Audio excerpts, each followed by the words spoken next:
December. Welcome to the meditation, Samadhi meditation.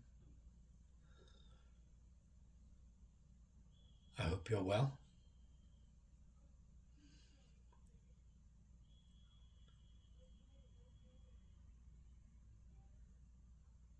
We're going to find some peace and quiet in the mind today.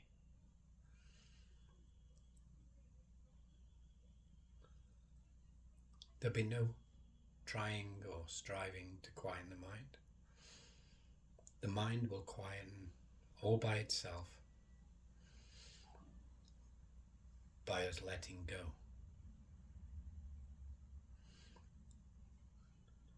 This is the time of the week where we can stop.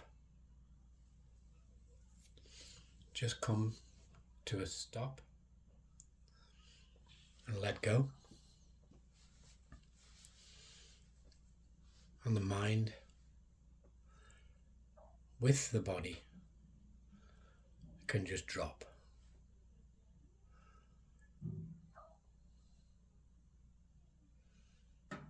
And we can just abide in acceptance and peace.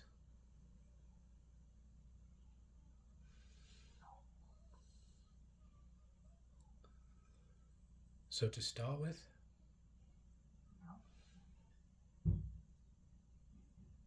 I want you to take 3 deep breaths.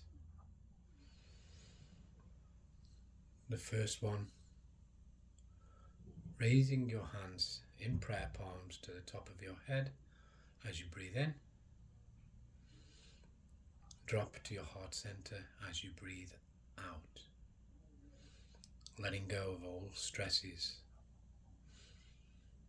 Once more, breathe in, hands to the top of the head.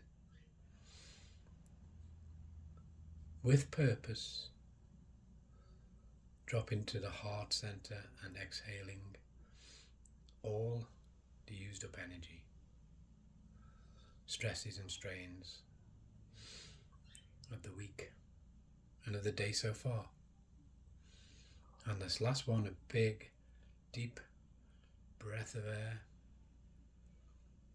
Take an extra sip of air, filling those lungs, bringing in peace. Drop to heart center, exhale, expelling all used and unwanted energy.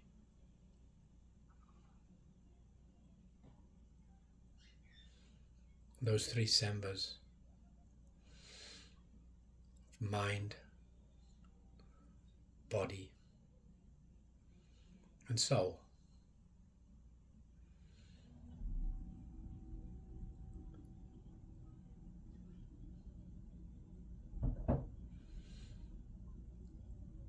We are saluting the Buddha within us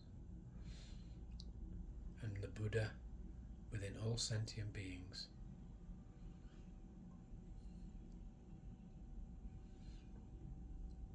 Sit comfortably,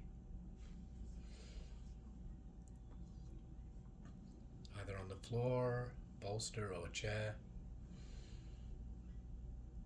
just as long as you're comfortable and you no need to fidget.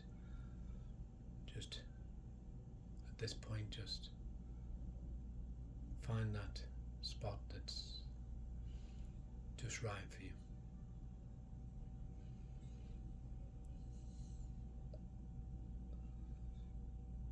Ensure your back is straight.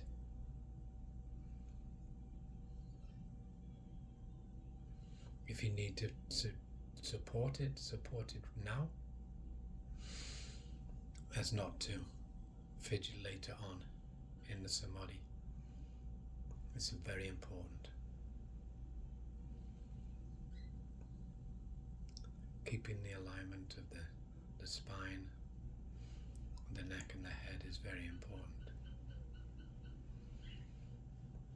And so is your breath. So Now we're seated comfortably, eyes open or closed, it's your preference.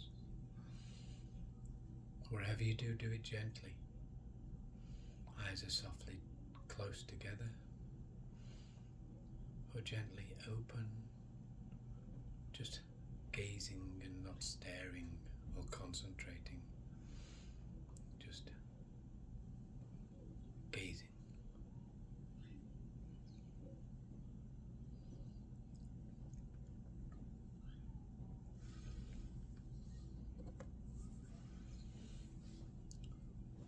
We feel our air passing the tip of our nose going into our lungs. Our mouth is closed and our tongue is gently behind the teeth on the upper part of your mouth. Just gently resting behind your upper teeth.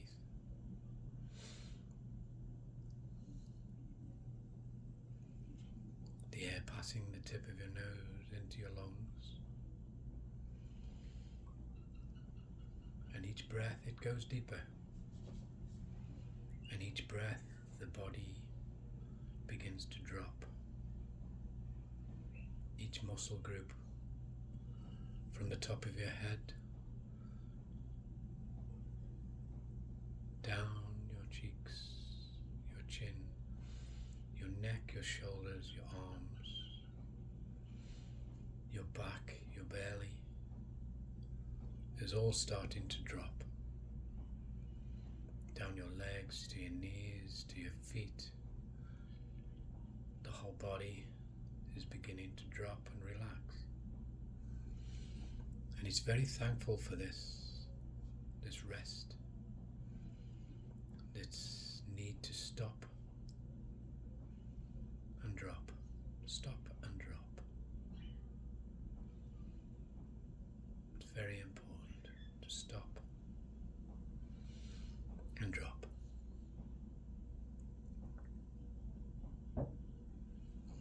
The breath is slowing down and it's deeper, it's down by your belly button. If you place your hands around your belly button and feel the rise and fall of your belly, you feel this, you know this. This is where it's supposed to be. This is where the dropping and the acceptance begins.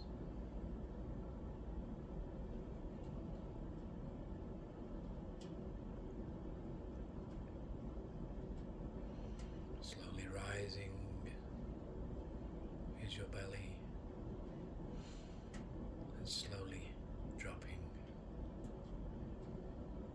with each breath in and each breath out.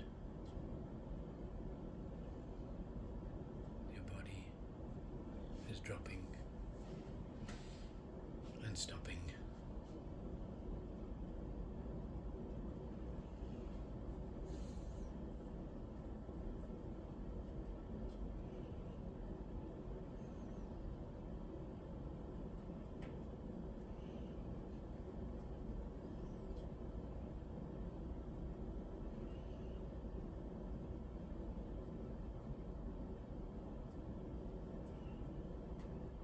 I'm so grateful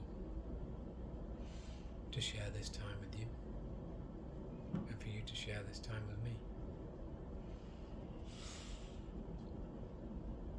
Connected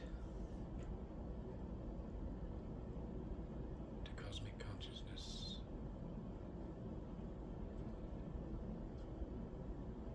And all letting go and dropping.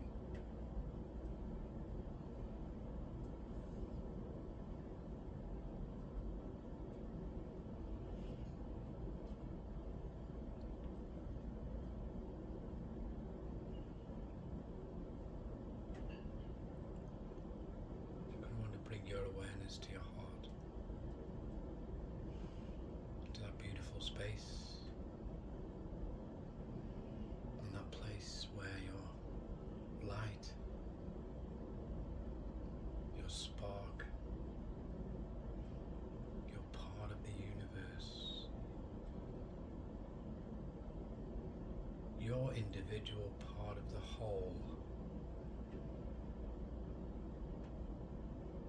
your connection with all sentient beings and the universe.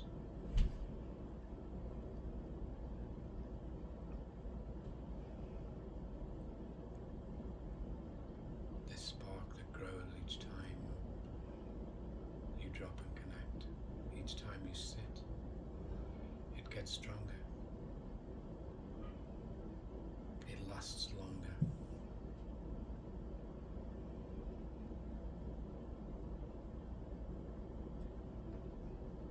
You feed the flame. You feed the spark. You feed the ember.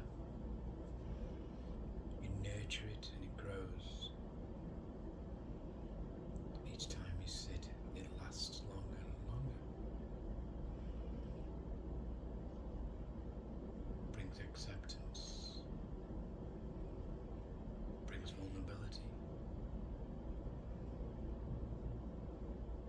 Brings empathy. It feeds compassion.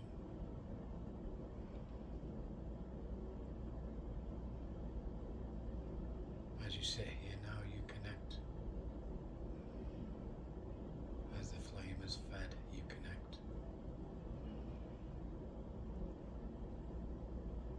The warmth of your flame encourages others, encourages them to connect and to share and to let go and not to be afraid,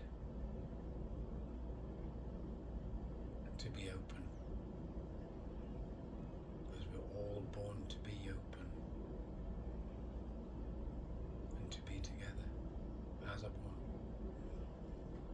Each individual spark is fed and connected to each one of us, to all sentient beings.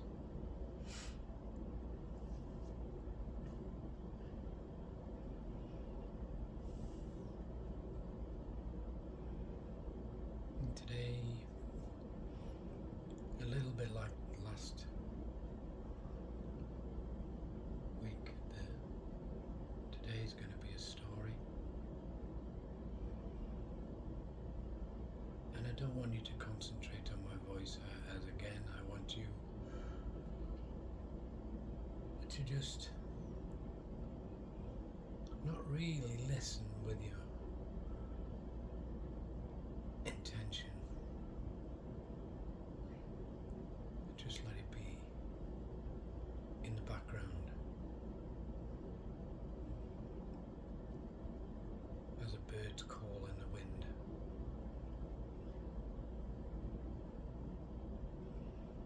The noise of a tree creaking as you pass under, as it is guided with the wind to sway to and fro and not be rigid, to bend, to sway, to call your name.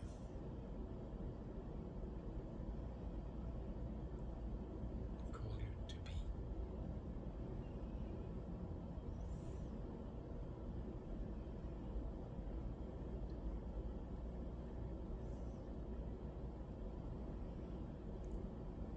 So this story may be familiar to you. As a child, as I say child, a big smile comes on my face. Child and smile. So connected.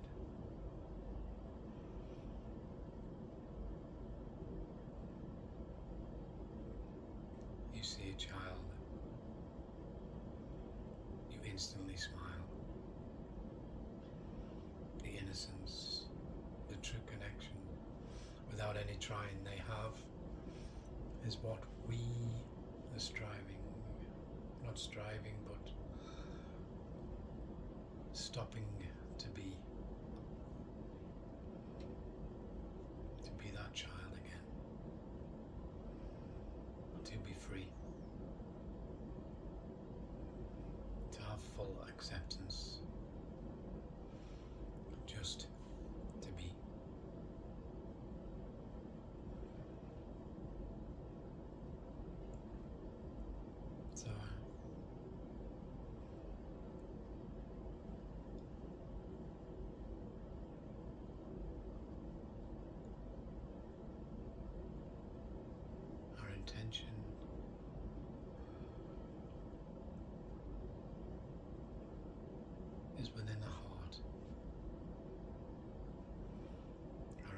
attention is there in our childlike heart. It skips when we think of a child and the face of a beautiful child, the smile and the skip within our hearts.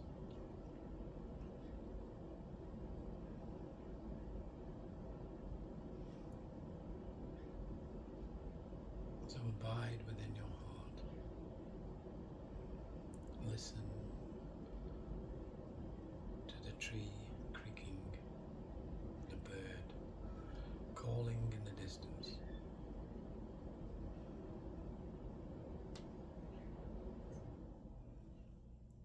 And just be and abide in this guidance today. Don't need to do anything at all. Just sit and be. Thoughts may come. Leave them alone. Let them go. They go in their own time. No forcing, no blockaging. Just let them be. We don't need them now. We are sitting with the Spirit, the universal Spirit, sitting with all sentient beings.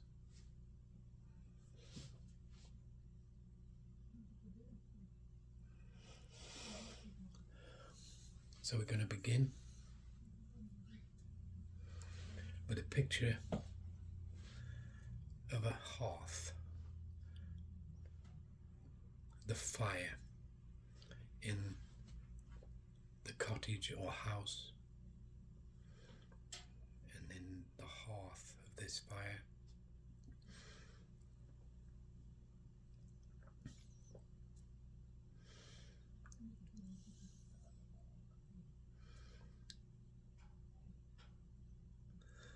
As it was the sweet cinders,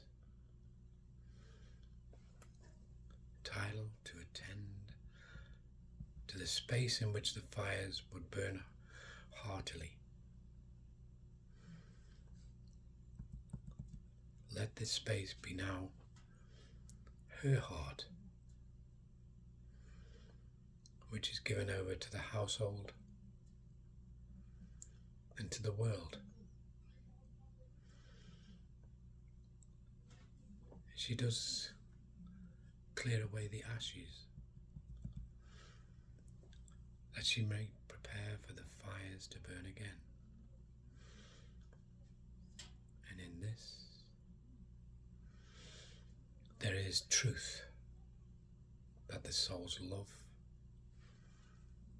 which inflames our inner spaces, graced by Spirit, and the life of the Spirit. It becomes choked with the residue.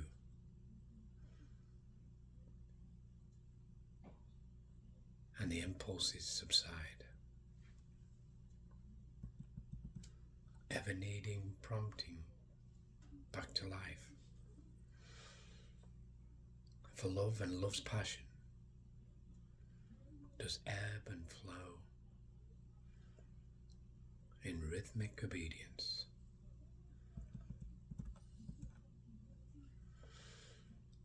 There is the time in which we contain the fire, and the time in which we clean the hearth and prepare for its coming again.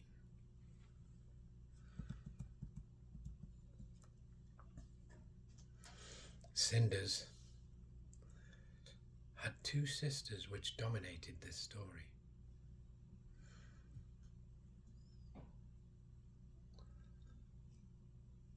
Slovenliness and wickedness. these sisters were unlike her nature.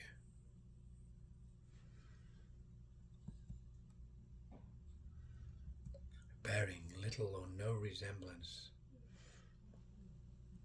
to the child of the heart, the hearth.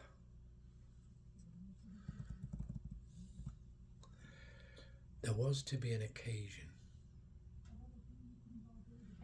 A prince of the district was to hold a gala party,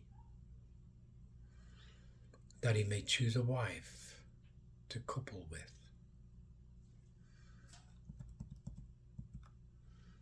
The sisters were eager to try their chances. The prince resembled all that a stately soul should be, in upright virtue, in strength, and in capability.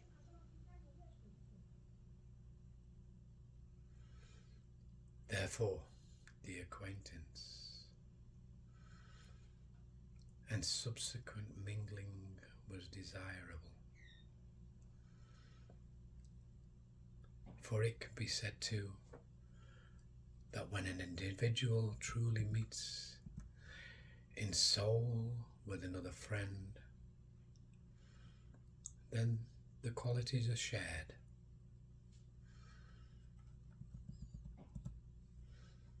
The haughty sisters mocked Cinders that she would wish to go to the prince's party. This party was the community host of all his invited confederates.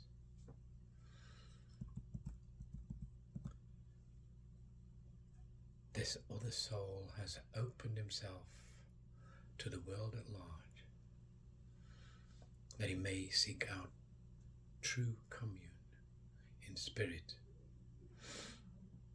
And so, by inviting all of those who would accept the invitation, and others who would not, he has gone through the necessary obligations of being open-hearted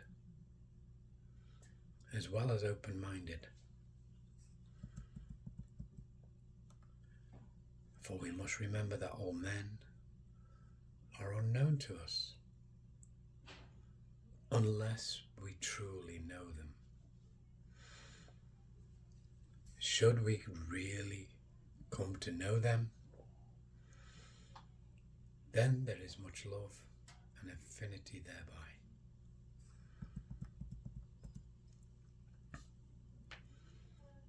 However, at the stage he was at,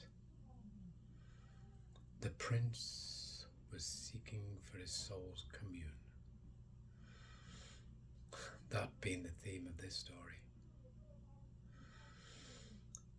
And so he was open to all, that he may find that which was special.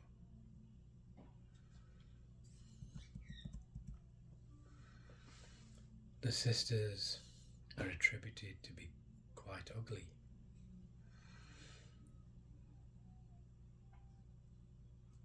But did do the best they could, dressing themselves in common finery, pretending that the outer appearance could conceal their sinful and lazy natures. In the outer world, this happens, that a man may feel uplifted, almost morally, by such clothes which are stately. However,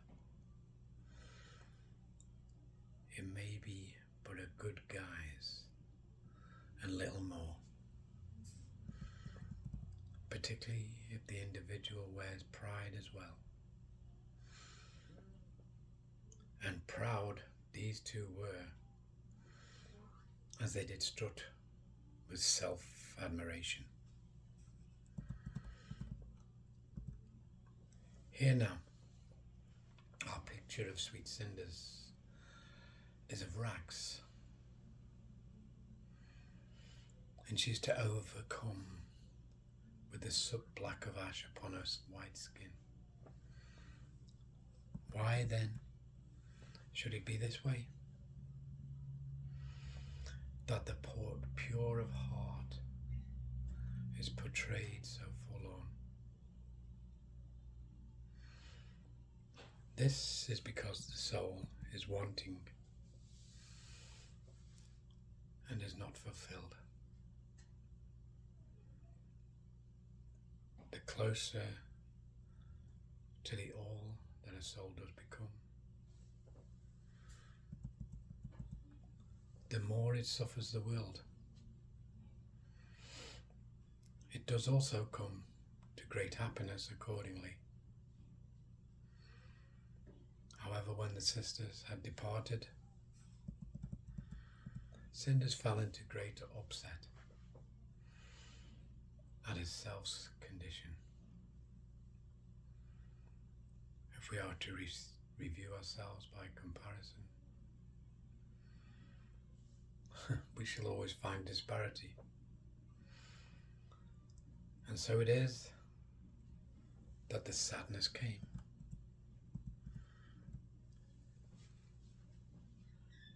But was answered in the appearance of an avatar. The avatar appeared to Cinders in beauty and radiance, saying, "You shall go to the party tonight, and I have come to help you."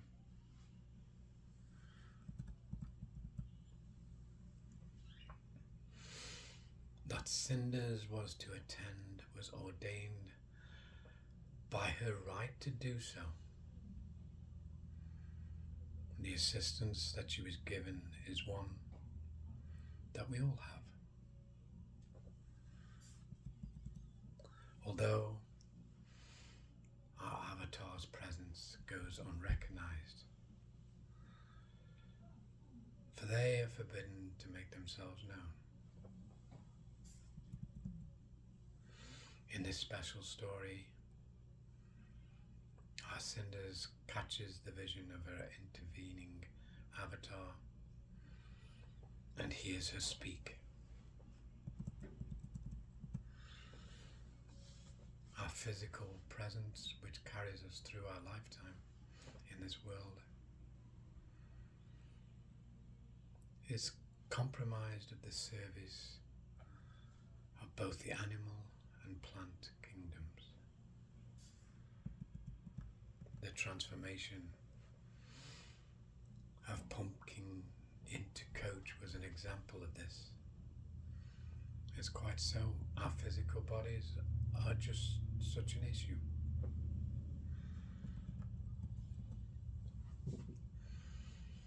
Wherein the dear contributory kingdoms serve to bear our souls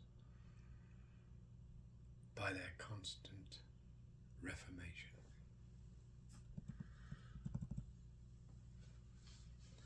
Cinders herself was clothed anew in the most beautiful of wraps, with also 2 crystal shoes upon her feet.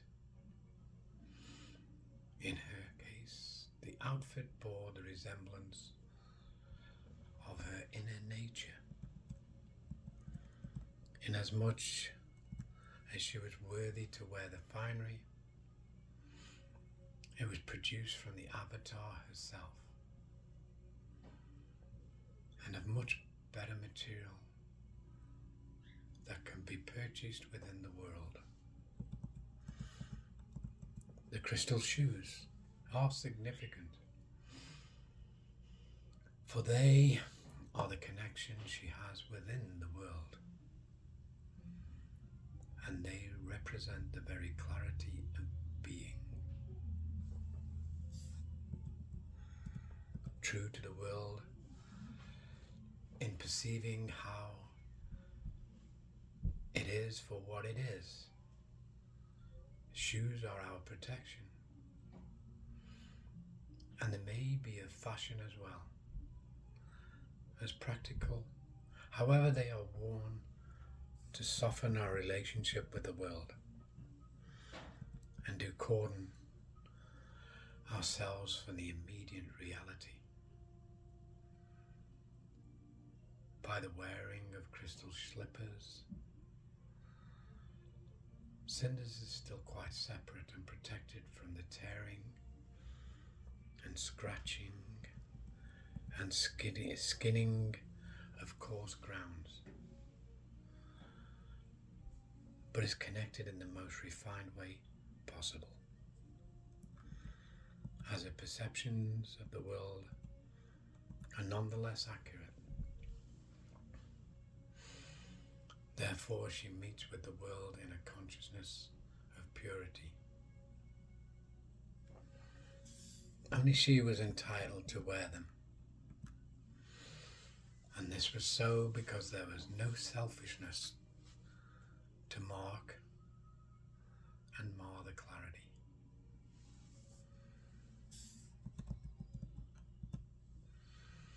The Avatar made warning that there was but a definitive time for which Cinders could make use of her equipment, that she must indeed return home before midnight, for then it should happen that all would return to how it was. When Cinders made her entrance, she appeared exquisite and quite obviously beautiful. The prince immediately recognized this and had come to see the quenching of his longings. For there was this other soul which was in likeness to his, and with space and waiting there to fill. For she had gone in faith and with open expectation. The love became a rapture, and they danced together for the length of the night. But as the late hours did filter into the new morning's day, Cinderella, Cinders, now made beautiful, lost her strength in magic and glamour as she remembered the Avatar's warning of returning back. She fled the court, lest he catch her great indignity, leaving behind one of the 2 crystal shoes.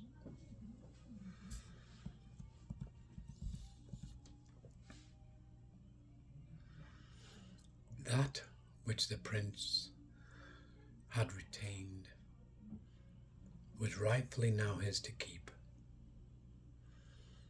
For this is the way the soul commune, that there is always the remaining evidence and shared qualities. So one of the shoes became of his belonging. It is significant also because they both shared now a same connection with the world, and they would come to know this to seek it further.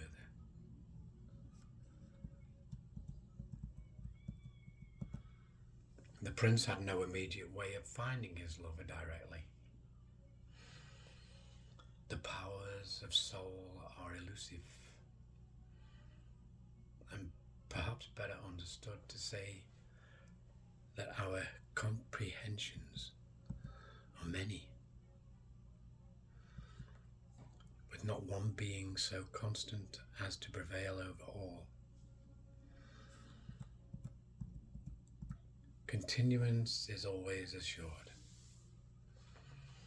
that we pick up and return to this and that understanding situation, or soul. But change occurs in lively fashion. For without change, there becomes inertia leading to subsequent expiration, which necessitates a different change, regardless. So he took charge to find his beloved, in whom he experienced a mutual knowing, but he knew not enough to simply recognize her by sight alone. The noble's search continued until the prince happened upon the cottage in which Cinders took rest. Pushing their way before her, the sisters were determined to press their feet into the shoe.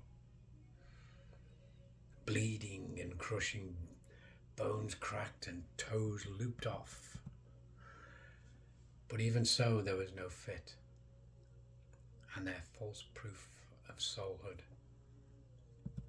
came to no real description. It was then that Cinderella was given the opportunity, and so placed her foot in his half of the pair.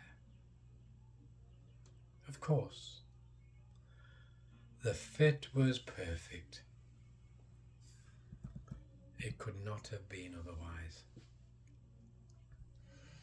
And he knew her to be the one that he longed for. Without the shoe, he may have well bypassed this individual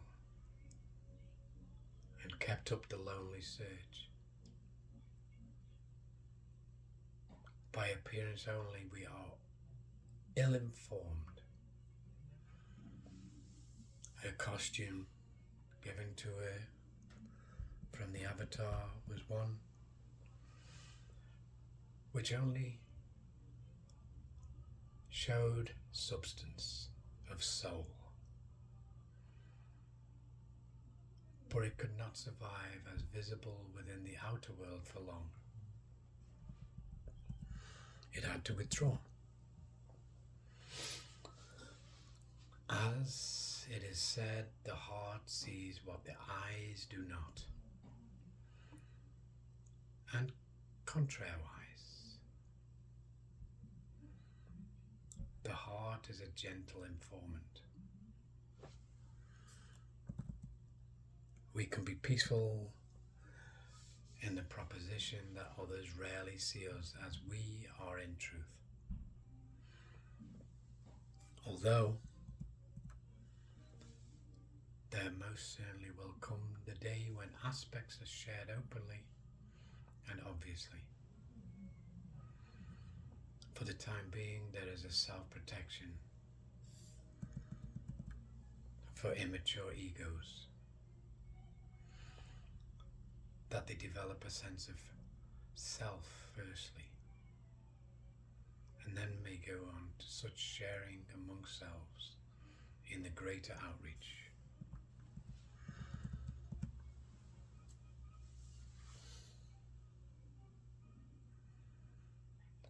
If we are aware of this, then we shall immediately lessen our penetrating influences upon others.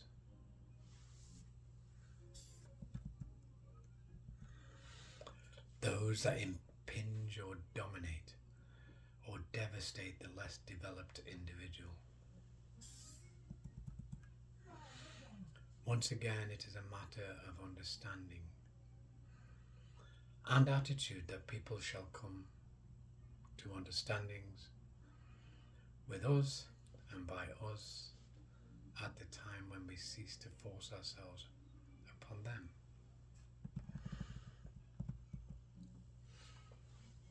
Our cloaks of humility are apparent when we are relaxed in ourselves and know This does not mean inebriated or casual, or inconsiderate or sleepy. In the spiritual definition, it means that the inner tensions of want and will are divorced from our interest in another, and our love for their being prevails over personal desire. Our desire here, of course, is that of being seen for who we are.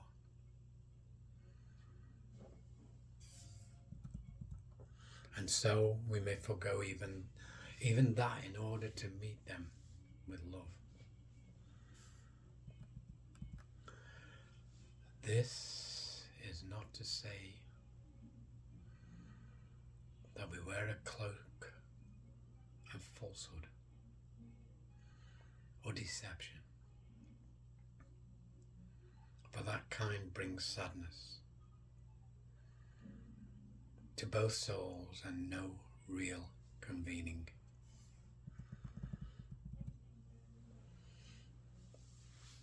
Expressions of love from men and women bring the gods their great happiness. We can only give love where it is chosen to be received. And if this space is not there for us to go into,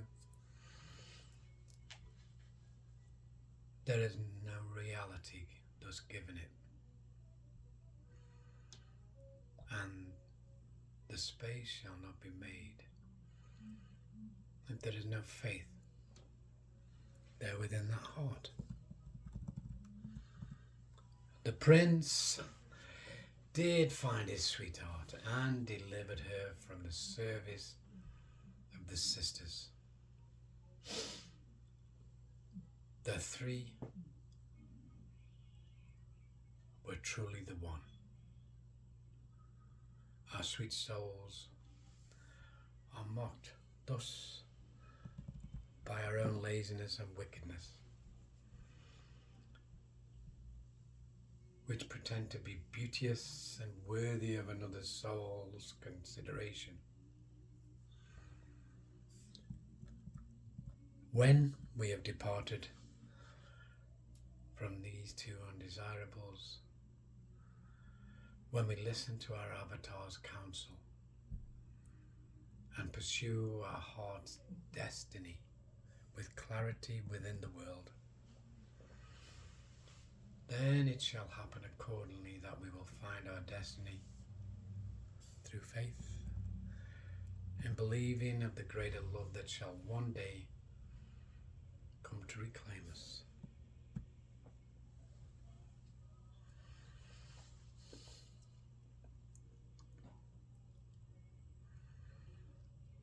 And that is because we are love.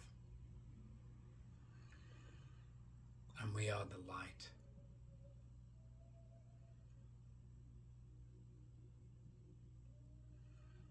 And this is where we will abide.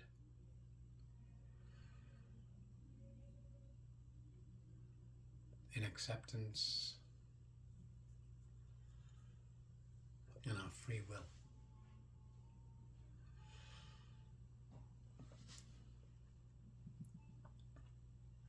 Such a beautiful story, and such a beautiful connection with the all. Cosmic consciousness is flowing through our bodies, and we just have to take the time, space and place to connect and reclaim our right to be connected.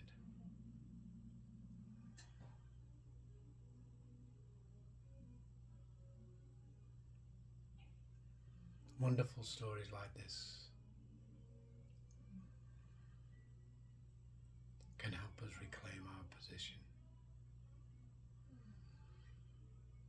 reclaim our childlike nature.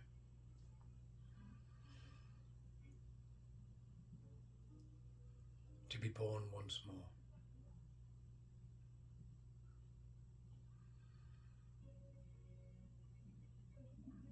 Until our last breath.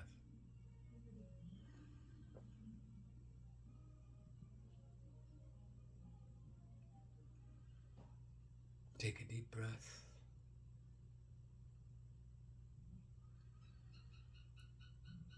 Welcome back to this beautiful living world. Thank you for joining me today.